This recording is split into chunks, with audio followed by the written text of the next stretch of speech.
Hello and welcome to this episode of Burton Shorts, or just BS. My name is Jan. I'm a lifelong Burtonian. I was born in 1959 in Burton upon Trent, and this is one of my weekly episodes where I visit one of my childhood homes. In different episodes I just cover different areas of Burton on Trent, and I'll keep doing it till I run out of things to talk about and show you. But I'm now on Dalebrook Road on the Dalebrook estate, and this is the location of my third childhood home. You can see episodes of my first two childhood homes on the links below. So I started off in Sydney Street, then I went to Hennest Hill.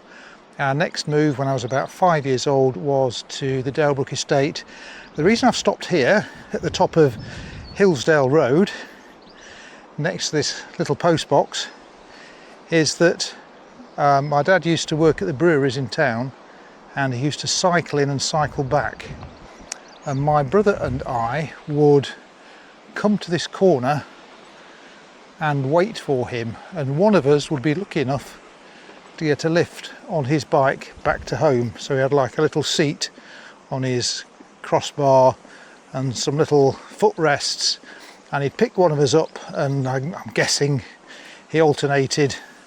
It felt like I never had a go. It probably felt to my brother like he never had a go, but I think he was fairly fair, and he'd just cycle us this little distance back to home. So like I say, I moved here when I was about 5. My first school was in Taton Hill. There's an episode about that, and how I hated it, and effectively we moved here. I think one of the main reasons was because I hated that school in Taton Hill so much. My mum tried to find a school I was more likely to like, perhaps just a bigger school. Now, one thing I've noticed walking past Millersdale Close is there's an awful lot of trees the other side of the houses and bungalows over there. There didn't used to be trees. It used to be a big open park, so something's changed. But we're getting close now to where I moved when I was about 5, 1964. That would have been, I'd had a year at school in Taton Hill. Then when I was 4 years old I went to school there, and then we moved here. And we're coming up to the house now. It's a little bungalow, number 89 Dalebrook Road. There it is. It had a little tree in the garden. It was a crabapple tree. That's long since gone. My bedroom was that window on the right hand side that you can see down there. I'll get as close as I can without encroaching on their property. But that little window down there, that was my bedroom window.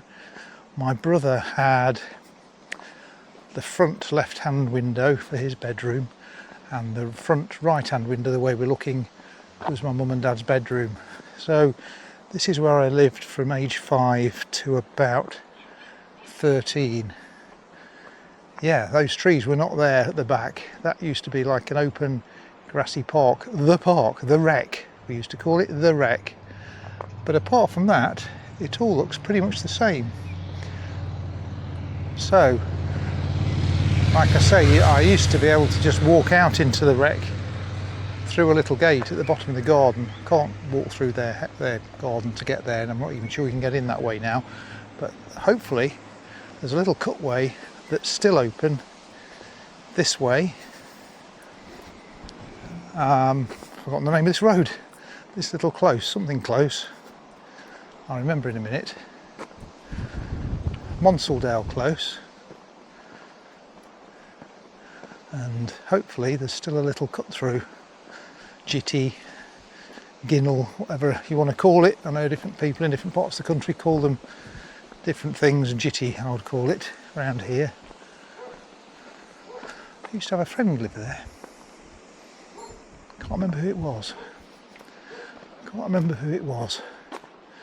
Right, let's. Oh yes, it's still open.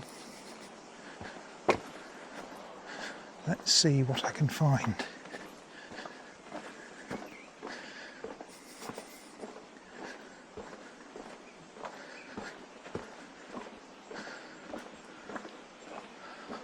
Oh, this is so different.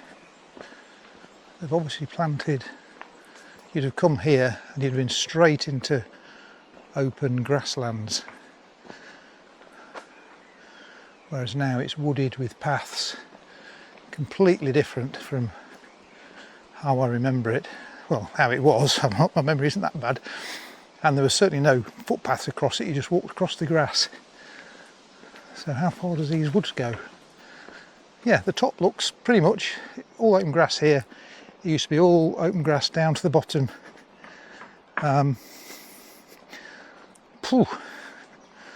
Lots of trees. Well, it's good. I'm glad they've planted trees. Let's go and see if I can find the back of my old house, number 89. Right, this is a little track through the woods that I passed a moment ago. So hopefully down here I can see the back of bungalows over all those brambles and such like. Intriguing. How long does it take trees to grow this big?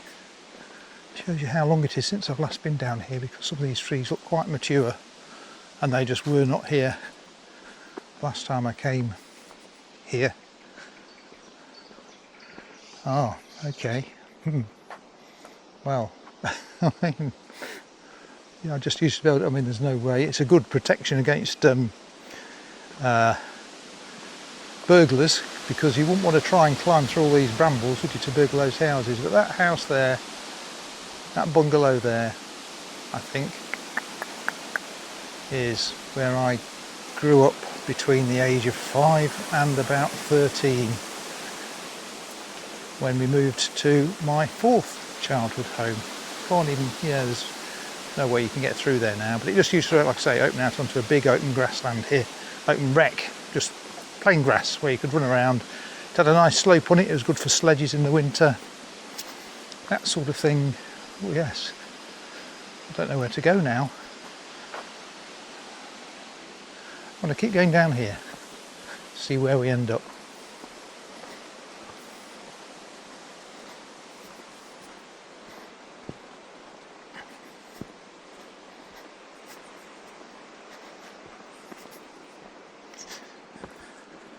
What I should find is the brook in a little dale. It used to be, like I say, at the bottom of a field. Now it's through the woods, but that's where I played as a young kid. And me, my brother, lots of friends would go down there all day long and play all sorts of games like foxes and hounds, I remember. But, you know, it's easy to get lost once they put trees up. Look how big some of these trees are. I can't believe it. Look at the size of that tree. That is just incredible. But it's grown up so since I was a kid. In other words, that old looking tree is younger than me. That's a bit frightening, isn't it? As is this one. Can that be true? I've got a false memory. There've been no trees here. Perhaps there were little saplings when I was little, but you'd sort of walk past them. That looks so old and mature, doesn't it? This makes me feel very old. Well, let's go and find the dale where I spent most of my time playing. Although I wish these woods had been here when I was little. We'd have had great fun playing in these trees and climbing them.